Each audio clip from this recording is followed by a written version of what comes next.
ಧರ್ಮ ಏನ ಪಶುಗೆ ಸಮಾನ ಅಂತ.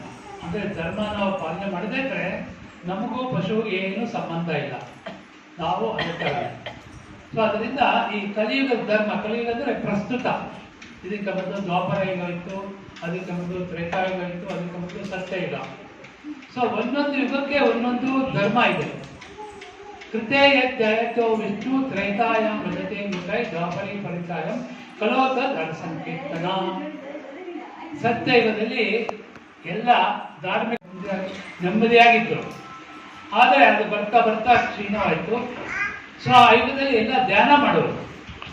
ಮತ್ತೆ ತ್ರೇತಾಯುಗದಲ್ಲಿ ಯಾಗ ಯಜ್ಞಾಚರಣೆ ಮಾಡೋರು. ದ್ವಾಪರ ಯುಗದಲ್ಲಿ ವಿಗ್ರಹಾರಾಧನೆ ಮಾಡೋರು.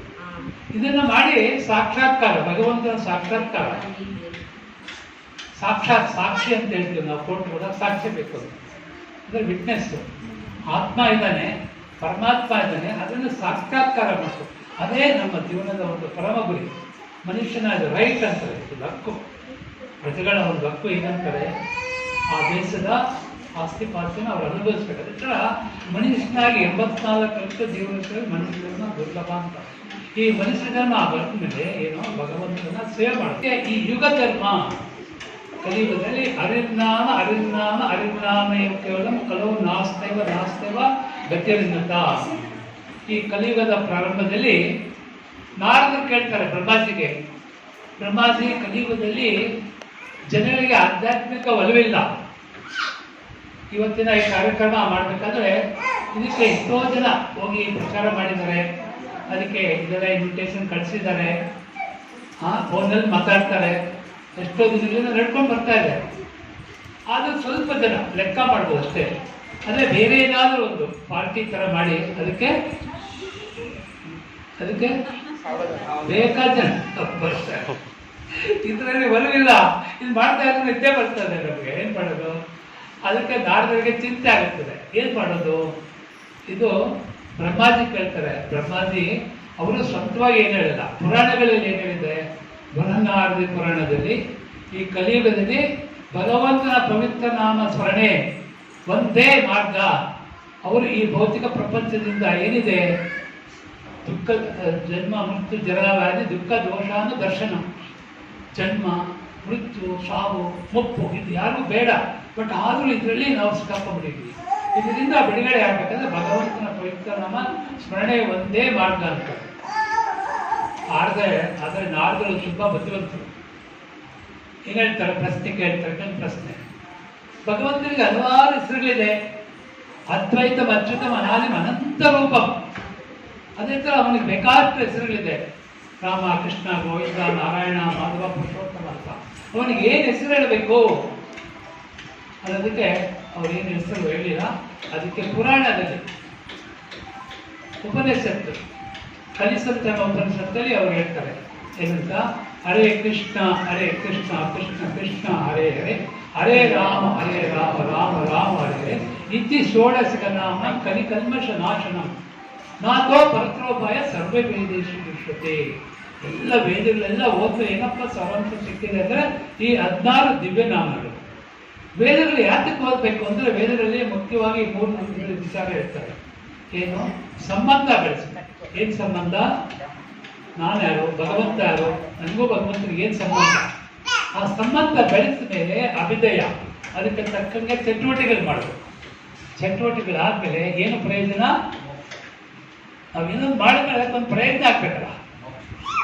ಇವೆಲ್ಲ ಮಾಡಿದ್ಮೇಲೆ ನಾವು ಭಗವಂತನ ಧಾಮಕ್ಕೆ ಹೋಗಿ ಭಗವಂತನ ಸೇವೆ ಮಾಡಬೇಕು. ಅದೇ ಒಂದು ಸನಾತನ ಧರ್ಮ. ಜೀವಿಯು ಸನಾತನ, ಜೀವಿ ಅಂದರೆ ಆತ್ಮ ಸನಾತನ, ಅದು ಶಾಶ್ವತ. ಮತ್ತೆ ಭಗವಂತ ಕೂಡ ಶಾಶ್ವತ. ಅದಕ್ಕೆ ಅವ್ರಿಗೆ ಸಚ್ಚಿತ್ ಆನಂದ ವಿಗ್ರಹ ಅಂತಾರೆ. ಅದೇ ಥರ ಅವನ ಧಾಮ ಕೂಡ ಶಾಶ್ವತವಾದ. ಸೊ ಶಾಶ್ವತವಾದ ಜೀವಿಯು ಆತ್ಮ ಶಾಶ್ವತವಾದ ಭಗವಂತನ ಶಾಶ್ವತವಾದ ಧಾಮದಲ್ಲಿ ಹೋಗಿ ಸೇರ್ಬೇಕು. ಅದೇ ಒಂದು ನಮ್ಮ ಸನಾತನ ಧರ್ಮ. ಅದಕ್ಕೋಸ್ಕರ ಈ ಭಗವಂತನ ಪವಿತ್ರ ನಾಮ ಸ್ಮರಣೆ ಮಾಡಿದ್ರೆ ಅವನು ಆ ಭಗವದ್ಧಾಮಕ್ಕೆ ಹೋಗೋಕ್ಕೆ ಅವಕಾಶ ಸಿಗ್ತದೆ. ಇದು ಯುಗ ಧರ್ಮ. ಇದು ಒಬ್ಬರು ಮಾತ್ರ ಮಾಡಬೇಕಾ? ಯಾರು ಮಾಡಬೇಕು? ಕೃಷ್ಣ ಚೈತನ್ಯ ಮಹಾಪ್ರಭುಗಳಾಗಿ ಬಂದು ಇದನ್ನ ಅವರೇ ಪ್ರಚಾರ ಮಾಡ್ತಾರೆ. ಕೃಷ್ಣನೇ ಇದಕ್ಕೆ ಈ ಸಂಸ್ಥೆಯನ್ನು ಉದ್ಘಾಟನೆ, ಕೃಷ್ಣ ಪ್ರಜ್ಞೆ ಆಂದೋಲನ ಅವರೇ ಪ್ರಾರಂಭಿಸ್ತಾರೆ, ಅವರೇ ಪ್ರಚಾರ ಮಾಡಕ್ಕೆ ಹೋಗ್ತಾರೆ. ಮೊದಲನೇದಾಗಿ ಪ್ರಚಾರ ಮಾಡಕ್ಕೆ ಹೋದಾಗ ಅವ್ರು ಹೇಳ್ತಾರೆ, ನಾವು ಹೇಳಿದಾಗ ಅಯ್ಯೋ ನಮ್ಮ ಕೆಲಸ ಇದೆ, ಬೇರೆ ಆ ತಾಪತ್ರ ಈ ತಾಪತ್ರ ಏನೋ ಒಂದು ಹೇಳ್ತೀವಿ. ಅದೇ ಥರ ಅವರು ಕೂಡ ಪ್ರಚಾರ ಮಾಡಕ್ಕೆ ಹೋದಾಗ ಒಬ್ಬರು ಅರ್ಸ ಬಟ್ಟೆ ಒಗಿತಾ ಇರ್ತಾನೆ, ಇವರು ಚೈತನ್ಯ ಮಹಾಪ್ರಭು ಹೋಗಿ ಹರಿಬೋಲ್ ಹರಿಬೋಲ್ ಅಂತಾರೆ. ಹರಿಬೋಲ್ ಅಂದರೆ ಈ ಹರೇ ಕೃಷ್ಣ ಮಂತ್ರ ಏನು ಹೇಳ್ತೀವಿ 16 ದಿನ ಅದರ ಶಾರ್ಟ್ ಫಾರ್ಮ್, ಅಷ್ಟು ಹೇಳೋಕ್ಕಾಗಲ್ಲ ಕಲಿಯಿಂದ, ಅದಕ್ಕೋಸ್ಕರ ಹರಿಬೋಲ್ ಹರಿಬೋಲ್ ಹೇಳಿ. ಅವರು ಅಗಸಾಯ್ತು, ಇಲ್ಲಪ್ಪ ನೀನು ಮುಂದೆ ಹೋಗು, ನನಗೆ ಕೆಲಸ ಇದೆ. ಏನು ಕೆಲಸ? ಬಟ್ಟೆ ಒಗೆಯೋದು. ಸೊ ಬಟ್ಟೆ ಒಗಿತಾರೆ. ಇವರು ಚೈತನ್ಯ ಮಕ್ಕಳು ಹೋಗಿ ಬಟ್ಟೆ ಒಗಿತಾ ಇರ್ತಾರೆ. ಆಮೇಲೆ ಇವರಿಗೆ ಅಗಸಾಗಿ ಹೇಳ್ತಾರೆ ಹರಿಬೋಲ್ ಹರಿಬೋಲ್ ಅಂತ ಹೇಳ್ತಾ ಇರ್ತಾರೆ. ಮನೆಗೆ 12 ಗಂಟೆ ಆಯಿತು, ಪ್ರಸಾದ ಕಮ್ಮಿ, ನಮಗೂ ಹಸುವಾಗಿದೆಯಲ್ಲ, ಹಸುವಾಗಿದೆ. ಅದೇ ಥರ ಅವ್ರಿಗೆ ಅವ್ರು ಹೇಳಿದ್ವಿ ಊಟ ತೊಗೊಂಬಂದಿರ್ತಾರೆ. ಊಟ ತೊಗೊಂಬಂದು ನೋಡ್ತಾರೆ, ಏನಾಯಿತು ನಮ್ಮ ಗಂಡನಿಗೆ ಇಷ್ಟೊತ್ತು ಚೆನ್ನಾಗಿತ್ತಲ್ಲ, ಏನು ಮುಚ್ಚನ ಆಗ್ಬಿಟ್ನಲ್ಲ ಅಂತ. ಅವ್ರೋಗಿ ಅವ್ರು ಟಚ್ ಮಾಡ್ತಾರೆ, ಇದ್ರಿ ಏನಾಯ್ತು ಏನಾಯ್ತು? ಅವ್ರು ಏನು ಮಾಡ್ತಾರೆ, ಹರಿಬೋಲ್ ಹರಿಬೋಲ್ ಅಂತ ಇದ್ರು. ಅವ್ರ ಊರವರೆಲ್ಲ ಬಟ್ಟೆ ತೊಗೊಂಬಂದು ಹೋಗ್ತಿರ್ತಾರೆ. ಅವರು ನೋಡ್ತಾರೆ, ಏನು ನಿನ್ನೆ ಮನೆಯೆಲ್ಲ ಚೆನ್ನಾಗಿ ಕೆಲಸ ಮಾಡ್ತಾ ಇದ್ರು, ಏನೆಲ್ಲ ಹುಚ್ಚರ ಆಗ್ಬಿಟ್ರೆ ಅವರು ಅಂತ. ಅವರು ಹೋಗಿ ಟಚ್ ಮಾಡ್ತಾರೆ, ಅವ್ರನ್ನು ಏನ್ ಮಾಡ್ತಾರೆ, ಹರಿಬೋಲ್ ಹರಿಬೋಲ್ ಅಂತಾರೆ. ಚೈತನ್ಯ ಮಹಾಪ್ರಭು ನೋಡಿ ನಗ್ತಾ ಇರ್ತಾರೆ, ಯಾಕೆಂದ್ರೆ ಅವ್ರು ಬಂದಿರೋದು ಅದೇ ಉದ್ದೇಶ. ಅದೇ ತರ ಈ ಸಂಸ್ಥೆ ಕೂಡ ಇಲ್ಲಿ ಮಾಡಿರೋದು ಯಾಕೋಸ್ಕರ ಎಲ್ಲರೂ ಮುಂದೆ ಇದು ಸಂತೋಷವಾಗಿ ನೆಮ್ಮದಿಯಾಗಿ ಪ್ರಭುಪಾದ ಹೇಳ್ತಾರೆ, ಗಾವೋ ಇಷ್ಟೊತ್ತು ಕೃಷ್ಣನ ಹಾಡು ಹೇಳ್ತಲ್ಲ, ಕಾವೋ ಮತ್ತೆ ನಾಚೋ ಅಷ್ಟೇ ಮಾಡಬೇಕಾಗಿರೋದು. ಸೊ ಇದನ್ನ ಚೈತನ್ಯ ಮಹಾಪ್ರಭು ಕೂಡ ಹೇಳ್ತಾರೆ. ಅವ್ರ ಗುರುಗಳು ಈಶ್ವರ ಗುರುಗಳು ಚೈತನ್ಯ ಮಹಾಪ್ರಭುಗೆ ಒಂದು ಮಂತ್ರ ಹೇಳ್ತಾರೆ, ಕೊಟ್ಟಿರ್ತಾರೆ. ಆ ಮಂತ್ರನ ಹೇಳಿ ನೋಡ್ತಾರೆ, ಅವ್ರು ಹೇಳ್ತಾರೆ ಅವ್ರಿಗೆ, ಕಿವ ಮಂತ್ರ ಗೋಸಾಯ್ ಕಿವ ತಾರಾದಲ ಮಂತ್ರ ಜಪಿತೆ ಜಪಿತೆ ಕೋರಿಲಪ್ಪಾಗಲ್ಲ ಅಂತ. ಚೈತನ್ಯ ಮಹಾಪ್ರಭು ಕೃಷ್ಣ ದೇವೋತ್ತಮ ಪರಮಪುರುಷ, ಅವರೇ ಒಬ್ಬ ಭಕ್ತರಾಗಿ ಬಂದು ಅವರು ಇದ್ರು ಹೇಳ್ತಾರೆ, ನೀನು ಎಂಥ ಮಂತ್ರ ಕೊಟ್ಟಿದ್ದೀಯಪ್ಪ, ಆ ಮಂತ್ರ ಹೇಳ್ತಾ ಹೇಳ್ತಾ ನಾನು ಹುಚ್ಚಿನಾಗ್ಬಿಟ್ಟಿದ್ದೀನಿ ಅಂತ.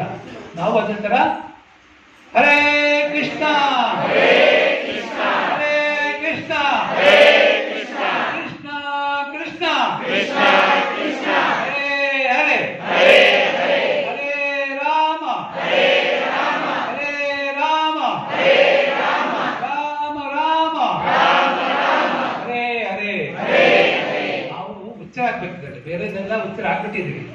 ಸೊ ಆ ಹುಚ್ಚು ಬಿಡಿಸ್ಬೇಕಾದ್ರೆ ಈ ಹುಚ್ಚು ಬರಬೇಕು. ಸೊ ಅದು ನಿರಂತರವಾಗಿ ಮಾಡಬೇಕು. ಅದು ಮಾಡಿದಾಗ ಭಗವಂತನ ಹೆಸರು, ಭಗವಂತ ಬೇರೆ ಬೇರೆ ಅಲ್ಲ ಅಂತ ಹೇಳ್ಬಿಟ್ಟು ಪದ್ಮ ಪುರಾಣದಲ್ಲಿ ಹೇಳಲಾಗಿದೆ. ನಾಮ ಚಿಂತಾಮಣಿ ಕೃಷ್ಣ ಚೈತನ್ಯ ರಸವಿಗ್ರಹ ಪೂರ್ಣ ಶುದ್ಧೋ ನಿತ್ಯ ಮುಕ್ತ ನಾಮ ನಾಮೇ ಅಭಿನ್ನತ್ವ. ಅವನ ಹೆಸರು ಅವನು ಬೇರೆ ಅಲ್ಲ.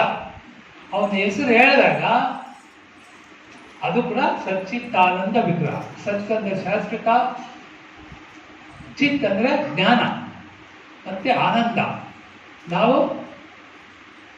ನಾವೇನಾಗಿದ್ವಿ, ಯಾವಾಗಲೂ ಉಲ್ಟಾ ಇದಕ್ಕೆ ವಿರುದ್ಧ.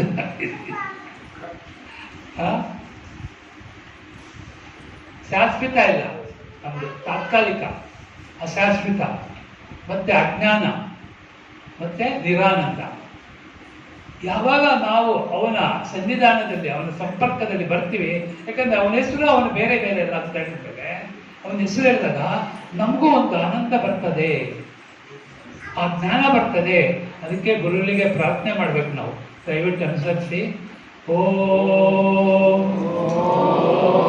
ಅಜ್ಞಾನ ಜ್ಞಾನಾಂಧಸ್ಯ ಜ್ಞಾನಾಂಜನ ಶಲಾಕಯಾ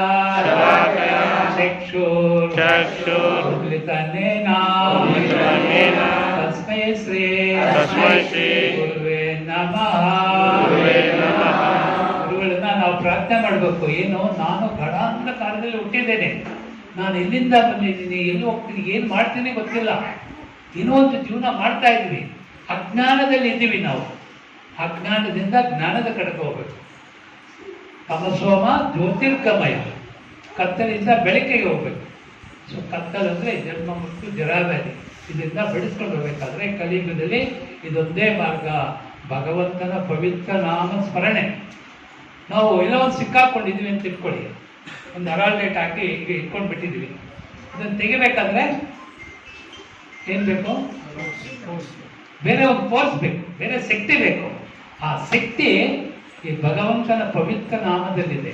ನಮನಾಮಕಾರಿ ಬಹುದ ನಿಜ ಸರ್ವಶಕ್ತಿ ತತ್ರಾಪಿತ ನಿಯಮಿತ ಸ್ಮರಣೇನ ಕಾರ್ಯ. ಭಗವಂತ ಆ ಶಕ್ತಿನೆಲ್ಲ, ಅವನ ಭಗವಂತನ ಶಕ್ತಿನೆಲ್ಲ ಈ ನಾಮದಲ್ಲಿ ಇಟ್ಟಿದೆ.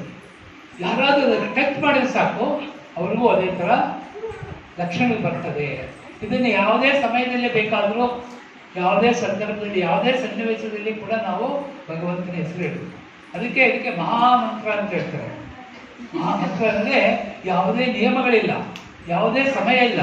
ನೀವು ಸ್ನಾನ ಮಾಡಿಲ್ಲ, ವಾಕಿಂಗ್ ಹೋಗ್ತಾ ಇರ್ತೀರಾ, ಆ ಟೈಮಲ್ಲಿ ಕೂಡ ಹರೇ ಕೃಷ್ಣ ಕೃಷ್ಣ ಕೃಷ್ಣ ಹರೇ ಹರೇ, ಹರೇ ರಾಮ ರಾಮ ರಾಮ ಹರೇ. ಅದಕ್ಕೆ ಈ ಬಿಡುಗಡೆ ಏನಿದೆ, ನಾವು ಈ ಜನ್ಮ ಮೃತ್ಯು ಜರಾವ್ಯಾಧಿ ದುಃಖ ದೋಷಾನು ದರ್ಶನ, ಇದರಿಂದ ಬಿಡುಗಡೆ ಆಗಬೇಕು.